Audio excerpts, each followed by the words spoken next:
दिवंगत कविवर्य नारायण सुर्वे यांच्या घरामध्ये चोरी झाली। पण चोराला जेव्हा कळालं की हे नारायण सुर्वेंचं घर आहे त्यावेळेला त्याला पश्चाताप झाला। सुर्वेंचं घर असल्याचं कळताच चोरट्याला पश्चाताप झाला।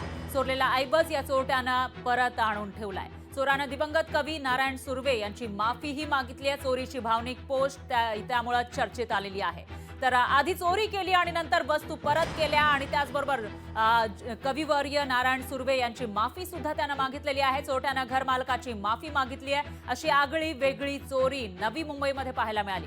दिवंगत कवी नारायण सुर्वे यांच्या नेरुळच्या घरी चोरट्यानं चोरी केली होती। पण चोरी केली ते घर नारायण सुर्वेंचं असल्याचं माहीत झाल्यानंतर या चोरट्याला पश्चाताप झाला। त्या चोरानं घरातून नेलेलं सामान परत आणून ठेवलं, शिवाय घराच्या भिंतीवर माफीनामाही लिहून ठेवला।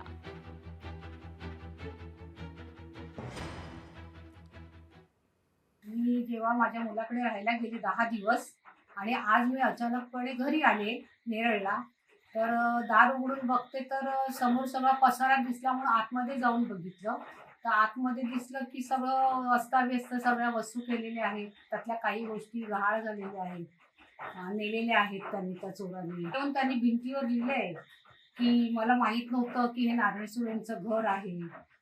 तर मी चोरी केली पण म्हणजे नारायण सुर्वेंचं घर आहे पण मी चोरी केली नसती, मला माफ करा।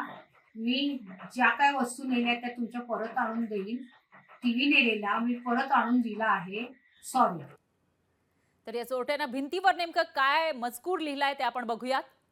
कविवर्य नारायण सुर्वे यांच्या घरामध्ये चोरी केली होती या चोरानं, पण तो एथिकल निघाला आणि जेव्हा त्याला कळालं की आपण नारायण सुर्वेंच्या घरी चोरी केली त्यावेळेला हा मजकूर त्यानं लिहिला। मला माहित नव्हतं की हे नारायण सुर्वे यांचं घर आहे असं भिंतीवर मजकूर या चोरट्यानं लिहून ठेवलं। नाहीतर मी चोरी केलीच नसती असं सुद्धा हा चोरटा लिहितोय। मला माफ करा, मी जी वस्तू घेतली आहे ती परत केलेली आहे। मी टीव्ही पण नेला होता, तो आणून ठेवला, सॉरी असं या चोरट्यानं भिंतीवर संदेश लिहून ठेवला होता।